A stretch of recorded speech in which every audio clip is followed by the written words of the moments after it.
ओम शांति। 9-10-24 के ईश्वरीय महावाक्य हैं। आज बाबा ने कहा, मीठे बच्चे, विश्व का राज्य बाहुबल से नहीं लिया जा सकता, उसके लिए योग बल चाहिए। यह भी एक लॉ है। प्रश्न, शिव बाबा स्वयं ही स्वयं पर कौन सा वंडर खाते हैं? उत्तर है, बाबा कहते, देखो कैसा वंडर है, मैं तुम्हें पढ़ाता हूँ। ये मैंने किसी से कभी पढ़ा नहीं। मेरा कोई बाप नहीं, मेरा कोई टीचर नहीं, गुरु नहीं। मैं सृष्टि चक्र में पुनर्जन्म लेता नहीं, फिर भी तुम्हें सभी जन्मों की कहानी सुना देता हूँ।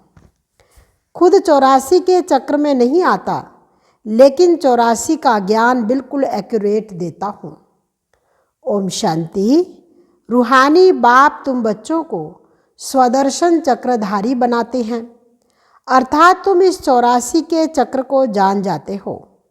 आगे नहीं जानते थे, अभी बाप द्वारा तुमने जाना है। 84 जन्मों के चक्र में तुम आते हो जरूर।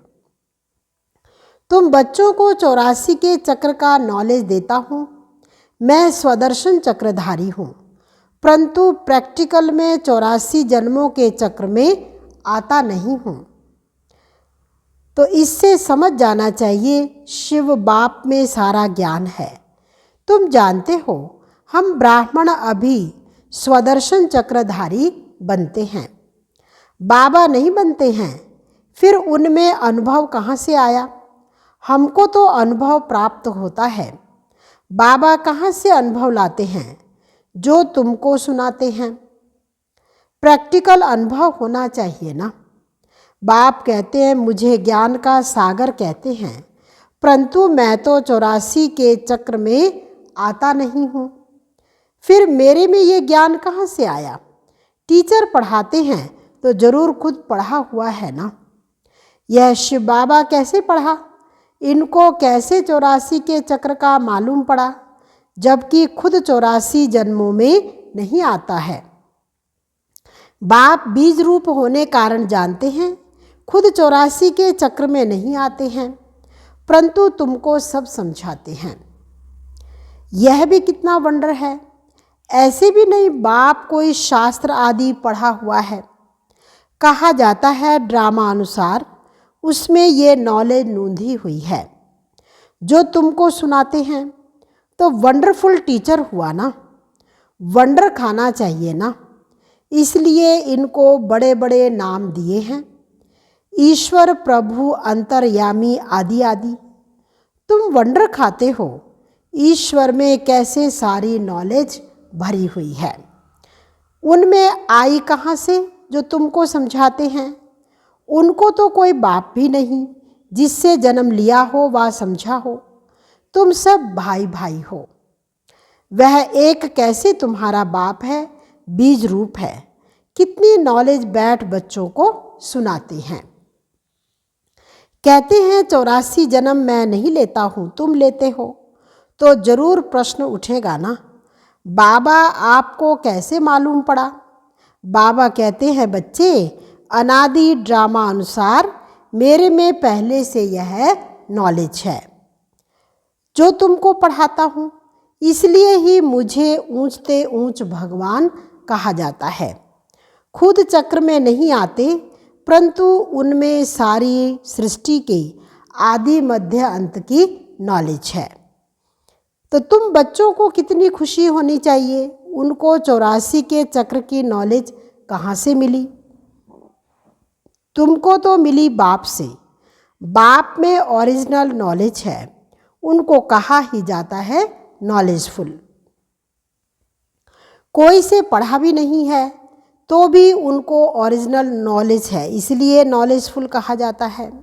ये वंडर है ना, इसलिए वह ऊंचते ऊंच पढ़ाई गाई जाती है। बच्चों को वंडर लगता है बाप पर, उनको क्यों नॉलेजफुल कहा जाता? एक तो यह समझने की बात है, दूसरी फिर क्या बात है? ये चित्र तुम दिखाते हो तो कोई पूछेंगे कि ब्रह्मा में भी अपनी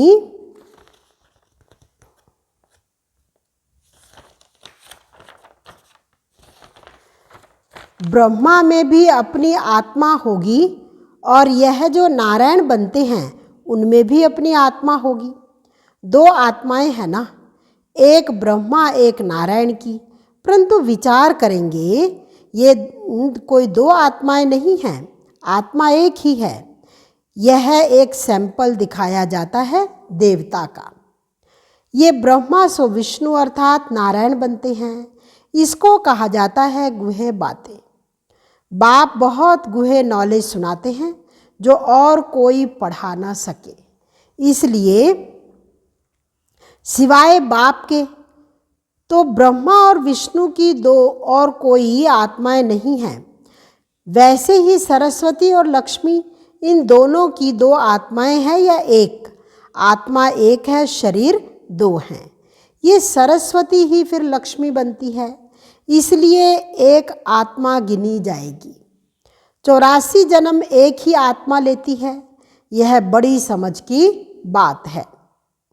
ब्राह्मण सो देवता, देवता सो क्षत्रिय बनते हैं। आत्मा एक शरीर छोड़ दूसरा लेती है। आत्मा एक ही है। एक यह सैंपल दिखाया जाता है कैसे ब्राह्मण सो देवता बनते हैं। हम सो का अर्थ कितना अच्छा है। इनको कहा जाता है गुहे गुहे बातें। इसमें भी पहले पहले तो ये समझ चाहिए कि हम एक बाप के बच्चे हैं। सभी आत्माएं असुल परम धाम में रहने वाली हैं। यहाँ पाठ बजाने आई हैं। यह खेल है। बाप तुमको इस खेल का समाचार बैठ सुनाते हैं। बाप तो ओरिजिनल नॉलेज जानते हैं, उनको कोई ने सिखलाया नहीं। इस 84 के चक्र को वही जानते हैं जो इस समय तुमको सुनाते हैं। फिर तुम भूल जाते हो, फिर उनका शास्त्र कैसे बन सकता? बाप तो कोई शास्त्र पढ़ा हुआ नहीं है। ये शास्त्र भी ड्रामा अनुसार भक्ति मार्ग में बने हैं। तुम्हारी बुद्धि में शुरू से लेकर अंत तक इस ड्रामा की कितनी बड़ी नॉलेज है। उनको जरूर मनुष्य तन का आधार लेना पड़े। शिव बाबा इस ब्रह्मा तन में बैठ सृष्टि चक्र की नॉलेज सुनाते हैं। मनुष्यों ने तो गपोड़े लगाकर सृष्टि की आयु ही कितनी लंबी कर दी है। नई दुनिया सो फिर पुरानी दुनिया बनती है। नई दुनिया को कहा जाता है स्वर्ग, पुरानी को कहा जाता है नरक। दुनिया तो एक ही है। नई दुनिया में रहते हैं देवी देवता, वहाँ अपार सुख है। सारी सृष्टि नई होती है। अभी इनको पुराना कहा जाता है। नाम ही है आयरन एज वर्ल्ड। जैसे ओल्ड दिल्ली न्यू दिल्ली कहा जाता है। बाप समझाते हैं, मीठे मीठे बच्चों, न्यू वर्ल्ड में न्यू दिल्ली होगी। ये तो ओल्ड वर्ल्ड में ही कह देते हैं न्यू दिल्ली। इनको न्यू कैसे कहेंगे? बाप समझाते हैं नई दुनिया में नई दिल्ली होगी। उनमें ये लक्ष्मी नारायण राज्य करेंगे। उसको कहा जाएगा सतयुग। तुम इस सारे भारत में राज्य करेंगे।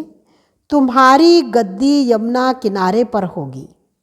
पिछाड़ी में रावण राज्य की गद्दी भी यहाँ ही है। राम राज्य की गद्दी भी यहाँ होगी। नाम दिल्ली नहीं होगा, उसको परिस्तान कहा जाता है। फिर जो जैसा राजा होता है वह अपनी गद्दी का ऐसा नाम रखते हैं। इस समय तुम सब पुरानी दुनिया में हो। नई दुनिया में जाने के लिए तुम पढ़ रहे हो। फिर से मनुष्य से देवता बन रहे हो। पढ़ाने वाला है बाप। तुम जानते हो ऊंचते ऊंच बाप ने नीचे आकर राजयोग सिखाया है। अभी तुम हो संगम पर, जबकि कलयुगी पुरानी दुनिया खत्म होनी है। बाप ने इनका हिसाब भी बताया है। मैं आता हूँ ब्रह्मा तन में। मनुष्यों को तो पता ही नहीं है कि ब्रह्मा कौन सा। सुना है प्रजापिता ब्रह्मा। तुम प्रजा हो ना ब्रह्मा की, इसलिए अपने को बीके कहलाते हो। वास्तव में शिव बाबा के बच्चे शिववंशी हो। जब निराकार आत्माएं हो, फिर साकार में प्रजापिता ब्रह्मा के बच्चे भाई बहन हो और कोई भी संबंध नहीं है। इस समय तुम उस कलयुगी संबंध को भूलते हो क्योंकि उनमें बंधन है। तुम जाते हो नई दुनिया में। ब्राह्मणों की चोटी होती है, चोटी ब्राह्मणों की निशानी है। तुम ब्राह्मणों का यह कुल है, वह है कलयुगी ब्राह्मण। ब्राह्मण अक्सर करके पंडे होते हैं। एक धामा खाते हैं, दूसरे ब्राह्मण गीता सुनाते हैं। अभी तुम ब्राह्मण ये गीता सुनाते हो, वह भी गीता सुनाते हैं, तुम भी गीता सुनाते हो। फर्क देखो कितना है। तुम कहते हो कृष्ण को भगवान नहीं कह सकते। कृष्ण को तो देवता कहा जाता है, उनमें दैवी गुण हैं। उनको तो इन आँखों से देखा जा सकता है। शिव के मंदिर में देखेंगे, शिव को अपना शरीर है कहाँ? वह है परम आत्मा अर्थात परमात्मा। ईश्वर प्रभु भगवान आदि अक्षर का कोई अर्थ नहीं निकलता।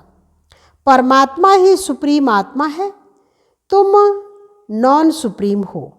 फर्क देखो कितना है तुम्हारी आत्मा और उस आत्मा में। तुम आत्माएं अभी परमात्मा से सीख रही हो, वह कोई से सीखा नहीं है, वह तो फादर है। उस परमपिता परमात्मा को तुम फादर भी कहते, टीचर भी कहते और गुरु भी कहते, है एक ही। और कोई भी आत्मा बाप टीचर गुरु नहीं बन सकती।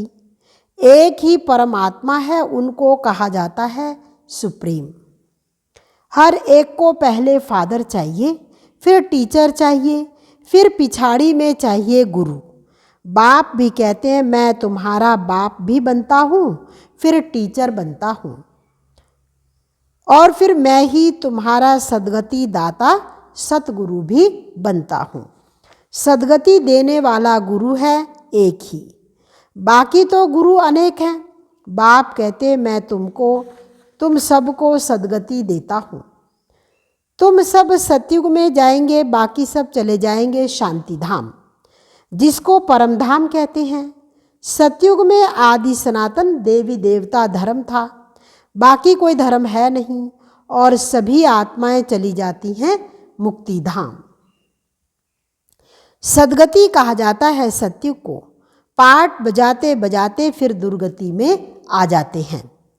तुम ही सद्गति से फिर दुर्गति में आते हो। तुम ही पूरे 84 जन्म लेते हो, यथा राजा रानी तथा प्रजा जो उस समय होंगे। 9 लाख तो पहले आएंगे, 84 जन्म 9 लाख तो लेंगे ना, फिर दूसरे आते रहेंगे। ये हिसाब किया जाता है।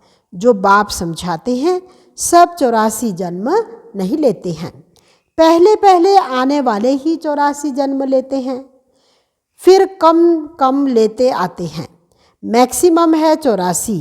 यह जो बातें हैं और कोई मनुष्य नहीं जानते। बाप ही बैठ समझाते हैं। गीता में है भगवानोवाच। अभी तुम समझ गए हो। आदि सनातन देवी देवता धर्म कोई कृष्ण ने नहीं रचा, ये तो बाप ही स्थापन करते हैं। कृष्ण की आत्मा ने 84 जन्मों के अंत में यह ज्ञान सुना है। जो पहले नंबर में आया, ये बातें समझने की हैं, रोज पढ़ना है। तुम स्टूडेंट हो भगवान के। भगवानोवाच है ना, मैं तुमको राजाओं का राजा बनाता हूँ। यह है पुरानी दुनिया। नई दुनिया माना सतयुग, अभी है कलयुग। बाप आकर कलयुगी पतित से सतयुगी पावन देवता बनाते हैं। इसलिए कलयुगी मनुष्य पुकारते हैं, बाबा आकर हमको पावन बनाओ। कलयुगी पतित से सतयुगी पावन बनाओ। फर्क देखो कितना है।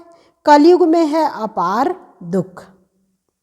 बच्चा जन्मा सुख हुआ, कल मर गया दुखी हो जाएंगे। सारी आयु कितना दुख होता है। ये है ही दुख की दुनिया। अभी बाप सुख की दुनिया स्थापन कर रहे हैं। तुमको स्वर्गवासी देवता बनाते हैं। अभी तुम पुरुषोत्तम संगम युग पर हो। उत्तम ते उत्तम पुरुष व नारी बनते हो। तुम आते ही हो यह लक्ष्मी नारायण बनने के लिए। स्टूडेंट टीचर से योग सीखते हैं क्योंकि समझते इन द्वारा हम पढ़कर फलाना बनेंगे। यहाँ तुम योग लगाते हो परमपिता परमात्मा शिव से, जो तुम्हें देवता बनाते हैं। कहते हैं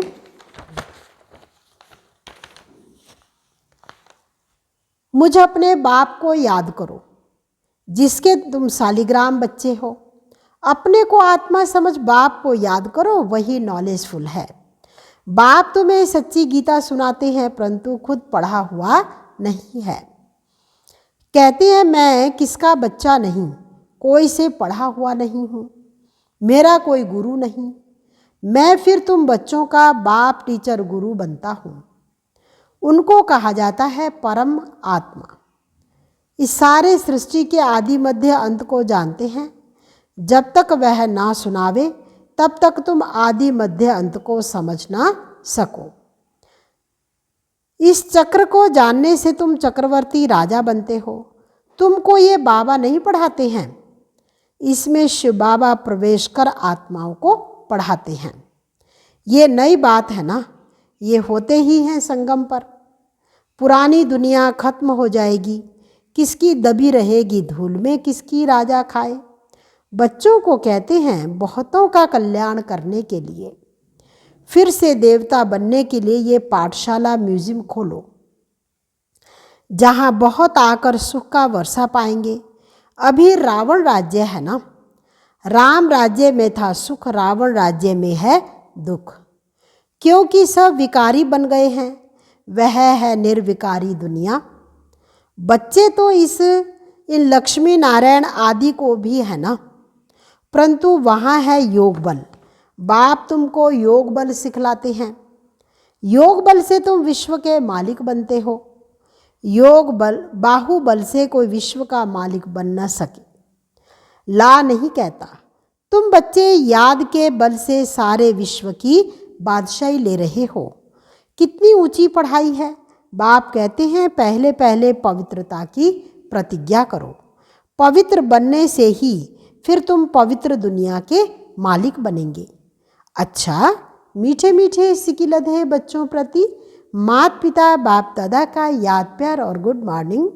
रूहानी बाप रूहानी बच्चों को नमस्ते। रूहानी बच्चों की रूहानी बाप दादा को दिलवा जान सिकवा प्रेम से नमस्ते। ओम शांति। धारणा के लिए मुख्य सार है, कलयुगी संबंध जो कि इस समय बंधन है, उन्हें भूल स्वयं को संगम युगी ब्राह्मण समझना है। सच्ची गीता सुननी और सुनानी है। दूसरा, पुरानी दुनिया खत्म होनी है, इसलिए अपना सब कुछ सफल करना है। बहुतों के कल्याण के लिए, मनुष्यों को देवता बनाने के लिए ये पाठशाला व म्यूजियम खोलना है। वरदान, बाप की आज्ञा समझ मोहब्बत से हर बात को सहन करने वाले सहनशीलता भव। सहनशील भव। कई बच्चे कहते हैं हम राइट हैं, फिर भी हमें ही सहन करना पड़ता है, मरना पड़ता है। लेकिन ये सहन करना व मरना ही धारणा की सब्जेक्ट में नंबर लेना है, इसलिए सहन करने में घबराओ नहीं। कई बच्चे सहन करते हैं, लेकिन मजबूरी से सहन करना और मोहब्बत से सहन करना, इसमें अंतर है। बातों के कारण सहन नहीं करते हो, लेकिन बाप की आशा है सहनशील बनो। तो आज्ञा समझ मोहब्बत में सहन करना अर्थात स्वयं को परिवर्तन कर लेना, इसकी ही मार्क्स है। स्लोगन है, जो सदा खुशी की खुराक खाते हैं वह तंदुरुस्त रहते हैं। जो सदा खुशी की खुराक खाते हैं वो तंदुरुस्त रहते हैं।